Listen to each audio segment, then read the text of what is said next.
अस्सलाम वालेकुम नाज़रीन, आप देख रहे हैं 24 न्यूज़ और मैं हूं जाहिद इकबाल राना। चांद रोशन चमकता सितारा रहे, सबसे ऊंचा ये झंडा हमारा रहे, इसी जज्बे को लेकर कौम के बेटे अरशद नदीम ने जो है वो पेरिस ओलंपिक के मैदान में कदम रखा और फिर दुनिया ने देखा कि किस तरह अरशद नदीम ने ओलंपिक्स का 118 साला रिकॉर्ड जो है वो तोड़ते हुए ना सिर्फ नया वर्ल्ड रिकॉर्ड कायम किया बल्कि 92.97 मीटर लंबी थ्रो फेंककर एक मुनफरद जो रिकॉर्ड है वो अपने नाम करते हुए गोल्ड मेडल जो है वो पाकिस्तानी कौम के नाम किया। ये वो लम्हा थे जब दुनिया भर में जो पाकिस्तानी जो हैं वो टीवी स्क्रीनों के आगे मौजूद थे और अरशद नदीम की कामयाबी के लिए जो हैं वो दुआएं मांगी जा रही थी। जैसे ही अरशद नदीम की तरफ से ये बड़ी थ्रो की गई और पाकिस्तान समेत दुनिया भर में जो है वो इस हवाले से जश्न मनाया गया जो कि अभी भी इस वक्त भी जारी है। दूसरी जानब जो है नूह दस्तगीर की ये बड़ी पेशगोई जो है वो उसी तरह सच साबित हुई जिस तरह उन्होंने एक रोज़ पहले वो पेशगोई की थी। तो नूह दस्तगीर से बात करेंगे। अच्छा नूह दस्तगीर भाई, सबसे पहले तो आपको मुबारकबाद देते हैं कि आपके जो करीबी दोस्त थे अरशद नदीम, उन्होंने जो ओलंपिक्स में है वो गोल्ड मेडल जो है वो पाकिस्तानी कौम के नाम किया है और जश्न आज़ादी का एक बड़ा जो तोहफा है वो कौम को दिया है। कैसे आपसे दोस्ती हुई, वो सफ़र का ज़रा बताइए और अभी आपका उनके साथ कोई रब्ता हुआ है? जी, मैं सबसे पहले तो पूरी कौम को जो है वो मुबारकबाद दूंगा और अरशद नदीम को भी बहुत बहुत मुबारक दूंगा। और ये बिल्कुल 14 अगस्त की तरह ये 8 अगस्त भी जो है एक दिन जो है मेरा ख्याल है कि पूरे साल में मनाया जाएगा, क्योंकि वाहद इंडिविजुअल गेम में अगर हमारे पाकिस्तान में ओलंपिक का मेडल आया तो वो अरशद नदीम ही लेकर आया। और ये हाल ही सिर्फ ओलंपिक का मेडल नहीं है, ओलंपिक रिकॉर्ड भी किया है। पहला पाकिस्तानी प्लेयर है जिसने ओलंपिक रिकॉर्ड भी किया माशाल्लाह। तो बिल्कुल ये पूरी कौम के लिए जो है बहुत खुशी का मौका है, हमें इसे बिल्कुल सेलिब्रेट भी करना चाहिए, क्योंकि हमारा जो है पहला 32 साल के बाद जो है पहला जो है ओलंपिक का मेडल है। तो बिल्कुल इंशाल्लाह ताला इसको हम सेलिब्रेट भी करेंगे और उम्मीद है कि इंशाल्लाह ताला आने वाले वक्त में भी मज़ीद इस तरह के जो है पाकिस्तान मेडल लेकर। तो अरशद नदीम के साथ आपकी बात हुई है? जी जी, मेरी एक रोज़ पहले उनसे बात हुई थी और मैंने मतलब कोई दुआएं उन्हें दे रहा था और कुछ मैंने उन्हें कहा था कि मैंने कहा जब मैदान में उतरो तो शेरों की तरह उतरना, कि पता लगे कोई पाकिस्तान का जो है शेर जो पुत्र है वो मैदान में उतरा है और इंशाल्लाह ताला फतेह जो है पाकिस्तान की होगी। अच्छा, आपने एक रोज़ पहले ही बड़ी पेशगोई कर दी थी। जिस तरह आपने पेशगोई की उसी तरह जो अरशद शरीफ और जो अरशद नदीम की जानब से वो थ्रो फेंकी गई और पाकिस्तान समेत दुनिया भर में जश्न मनाया गया। उस एक्सपीरियंस के बारे में बताएं कि आपको कैसे पता था? आप तो एक वेट लिफ्टर हैं, आपने इतनी बड़ी पेशगोई कैसे कर दी थी? दरअसल एक खिलाड़ी जो है ना दूसरे खिलाड़ी को जो है समझ सकता है। जब उसने 86 थ्रो की थी तो जो मैंने उसका बॉडी फॉर्म देखी थी वो बहुत इजी थी। मतलब आपने देखा होगा कि नीरज चोपड़ा जब थ्रो कर रहा है तो आगे गिर रहा है, कोई लाइन क्रॉस कर रहा है बार बार ज़्यादा थ्रो करने के लिए। लेकिन अरशद नदीम ने बिल्कुल सिर्फ कुछ कदम पे ही जो है ना बड़े इजीली जो है थ्रो फेंकी थी, तो उससे ही जो है अंदाज़ा मुझे हो गया था, क्योंकि ये 90 मीटर तो ऑलरेडी 2 साल पहले फेंक चुका हुआ था। तो मुझे अंदाज़ा था कि अल्लाह ताला ने इसे जो कुदरती जो है ना जिस्मात और हर चीज़ उस मुताबिक दी है स्केल के, तो बिल्कुल ये जो है ना 90 से ऊपर जो है थ्रो कर सकता है। अच्छा, हम अपने नाज़रीन को दिखाते हैं कॉमनवेल्थ गेम का वो मेडल जो कि नूह दस्तगीर भट्ट ने 2022 में जो है वो पाकिस्तानी कौम के नाम किया था। और इस ओलंपिक्स से पहले जो है वो पाकिस्तानी कौम की जनब से ये उम्मीद की जा रही थी कि ओलंपिक्स जो है उसके दस्ते में जो है नूह दस्तगीर जो भट्ट हैं वो पाकिस्तान की वेट लिफ्टिंग में नुमाइंदगी करेंगे। लेकिन अनफॉर्चुनेटली नूह दस्तगीर भट्ट जो हैं वो इस दस्ते का हिस्सा ना बन सके। वो भी इनसे जानने की कोशिश करेंगे कि क्या वजूहात थी जिसकी वजह से वो पेरिस ओलंपिक्स के गेम में जो है वो शिरकत नहीं कर सकी। अच्छा, आप ये बताएं, हैरान कुन ये थी सूरत हाल पाकिस्तानी कौम के लिए, क्योंकि आप कॉमनवेल्थ गेम में गोल्ड मेडल जीत चुके हैं। इसके बाद आपने वर्ल्ड स्ट्रॉन्ग मैन चैम्पियनशिप में पाकिस्तान की तारीख में पहली बार आपने शिरकत की और भारतीय हरीफ को चारों शाने चित करते हुए आपने गोल्ड मेडल हासिल किया। क्या सूरत हाल बनी कि आपको इस बड़े इवेंट से दूर रखा गया?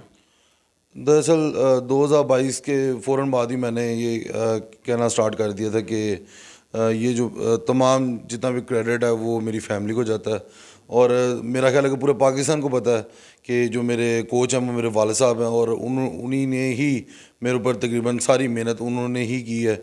गाड़ियाँ बेची, घर बेचे, और उसके अलावा मेरे ऊपर इन्वेस्ट जो है सारा कुछ जो है मेरे वाले साहब ने और मेरी फैमिली ने मिलकर किया।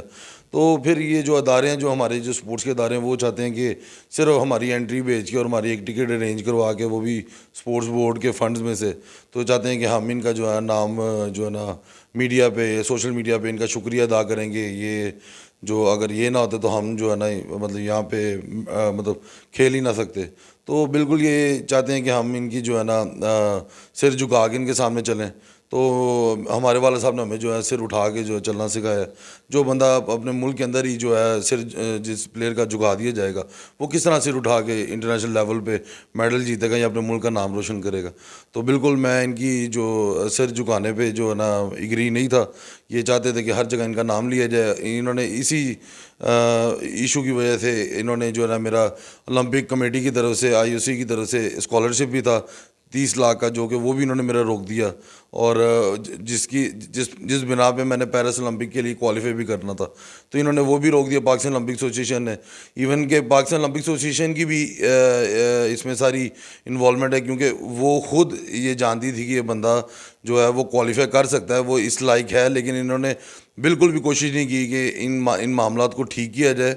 तो मेरा ख्याल है जितनी पाकिस्तान वेट लिफ्टिंग फेडरेशन इस पर ज़िम्मेदार है, उतनी ही IOC भी जो ओलंपिक कमेटी है पाकिस्तान की, वो भी ज़िम्मेदार है। क्योंकि मेरा ख्याल है कि अरशद नदीम और मैं इकट्ठे ही कॉमनवेल्थ गेम में गोल्ड भी हुए थे। अरशद नदीम ने एक रिकॉर्ड किया था और मैंने कॉमनवेल्थ के 3 नए रिकॉर्ड किए थे। तो बिल्कुल मैंने ये होप की थी कि 2 साल टाइम है मज़ीद, तो हम इसमें मज़ीद तैयारी करेंगे। और जो ना 2024 में जो है ना पाकिस्तान के लिए वेट लिफ्टिंग में भी जो है गोल्ड जो है पाकिस्तान का आ सकता था। सिनेरियो बिल्कुल चेंज हो सकता था। अरशद नदीम के साथ साथ वेट लिफ्टिंग में भी अगर पाकिस्तान का गोल्ड होता तो ये तारीखी जो है हिस्ट्री जो पाकिस्तान की एक बन जाती। अच्छा, ये भी सुनने में आ रहा है कि वो पहलवान जो हैं अब ओलंपिक्स खेल रहे हैं जो कि आपसे हारे हुए हैं, अगर आपके रास्ते खोले जाते तो कितना आसान होता गोल्ड मेडल पाकिस्तान के लिए? बिल्कुल। जो न्यूजीलैंड के वेट लिफ्टर आपने कॉमनवेल्थ गेम में मेरे साथ देखे थे, वो दूसरे नंबर पे थे, लेकिन वो ओलंपिक खेल रहे हैं और वो लगातार 2 सालों से इंटरनेशनल कॉम्पिटिशन भी खेल रहा है। मुझे 2 साल हो गए तकरीबन 2022 कॉमनवेल्थ गेम्स के बाद मुझे वेट लिफ्टिंग में कोई भी इंटरनेशनल इवेंट जो है नहीं दिया गया। और फिर मैंने अपने खुद रास्ते निकाले हैं, जिसमें स्ट्रॉन्ग मैन गेम आपके सामने वर्ल्ड चैम्पियनशिप में गया हूँ, वहाँ पे भी अल्लाह ताला ने बड़ी इज़्ज़त दी है, वहाँ पे भी गोल्ड दिया। और अब आगे कॉमनवेल्थ पावर लिफ्टिंग चैम्पियनशिप आ रही है, उसको भी अपने तौर के ऊपर हम पैसे अपने पैसों के ऊपर लगा कर हम वहाँ पे इंशाल्लाह ताला जा रहे हैं अक्टूबर में। तो उम्मीद है कि वहाँ पे भी इंशाल्लाह ताला जो ना हम गोल्ड लाजमी लेकर आएंगे। बाकी इंशाल्लाह ताला मुझे उम्मीद है कि अरशद के मेडल के बाद गवर्नमेंट को चाहिए कि पूरी एसोसिएशन को, जितनी भी एसोसिएशन इनको क्लीन करें, ताकि जो मेरिट के लोग हैं वो आके बैठें, और जो मेरिट पे सिलेक्शन है उस मेरिट पे सिलेक्शन करके जो है ना पाकिस्तान के खिलाड़ी जो है ना भेजे जाएं आगे। अच्छा, ये तो सारी सूरतल अब सबके सामने है कि आपको किस तरह रोका गया, दरवाजे बंद किए गए, और ये दूसरा मेडल था जो आप पाकिस्तानी कौम के नाम कर सकते थे। अब वक्त गुजर गया है, अब आप हुकूमती अदारों से क्या मुतालबा करेंगे कि कौन सी ऐसी तब्दीलियाँ जो होनी चाहिए जिसकी वजह से नौजवान नस्ल का जो टैलेंट है वो इंटरनेशनल सतह पर जाए और मुल्क कौम का नाम रोशन करते हुए ना सिर्फ मेडल हासिल करें बल्कि नए रिकॉर्ड जो हैं वो पाकिस्तान कौम के नाम करें? देखें, इस वक्त जो है ना जो हुकूमत में बैठे हुए हैं मरीम नवाज साहब हैं, और साथ जो है मियाँ शहबाज शरीफ साहब हैं। मैं इन्हें कहूँगा सख्त से सख्त एक्शन पे लिया जाए। इनसे पूछा जाए कि ये लड़का जो मेडल ले सकता था ये क्यों नहीं गया। और मेरा ख्याल है कि इनको बिल्कुल क्लीन कर दिया जाए पाकिस्तान ओलंपिक एसोसिएशन को, और जो है ना जितनी भी फेडरेशंस है इनको बिल्कुल इनके ओहदे से हटाया जाए। ये सिर्फ ऊपर बैठ के तनख्वाहें खा रहे हैं। इन्होंने सिर्फ ये चाहते हैं कि हम इनका जो है ना हर जगह नाम लें, ताकि ये अपने जो फंड्स हैं वो क्लियर करवा लें। तो बिल्कुल मैं ना इनकी चमचागिरी यहाँ पे करने बैठे हैं हम प्लेयर्स, क्योंकि अगर हम यहीं पे जो है ना सर झुका लेंगे तो फिर हम, मेरा नहीं ख्याल इंटरनेशनल लेवल पे हम दुनिया के कई ताकतवर मुल्क हैं उनसे लड़ पाएंगे।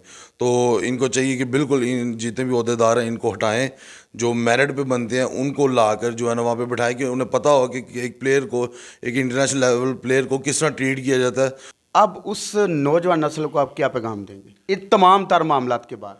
देखें, अरशद नदीम ने जो करके दिखाया वो एक बड़ी जो है ना इंस्पिरेशन है सबके लिए।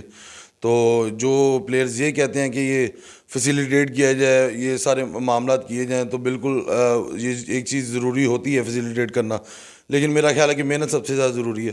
तो मैं नौजवान नस्ल को यही कहूँगा कि आप जो है ना ये सोचने के बजाय कि हमें कुछ मिलेगा तो हम कुछ करेंगे, इस चीज़ को छोड़ के आप जो है ना मेहनत करें, इंशाल्लाह अल्लाह ताला जो है ना उसका अजर आपको ज़रूर देगा। हाँ जी बिल्कुल नाजरीन, जैसा कि आपने सुना कि ये वो जज्बात हैं एक कॉमनवेल्थ गेम के गोल्ड मेडलिस्ट और वर्ल्ड स्ट्रॉन्ग मैन चैम्पियनशिप में तारीख में पहली बार शिरकत करके पाकिस्तान की नुमाइंदगी करके गोल्ड मेडल हासिल करने वाले नूह दस्तगीर भट्ट अगर पेरिस ओलंपिक्स के मुकाबलों में शिरकत करते तो गुजरांवाला का ये जो पहलवान है ये दूसरा गोल्ड मेडल जो है वो पाकिस्तानी कौम के नाम कर सकता था। तो अब इनका कहना है कि इनकी जानब से जो ट्रेनिंग है वो अपने घर में जो है वो सुबह शाम जारी है। इनकी मेहनत में किसी किस्म की कोई भी कमी नहीं आई और वो आइंदा भी इंटरनेशनल सतह पर जाकर मुल्क की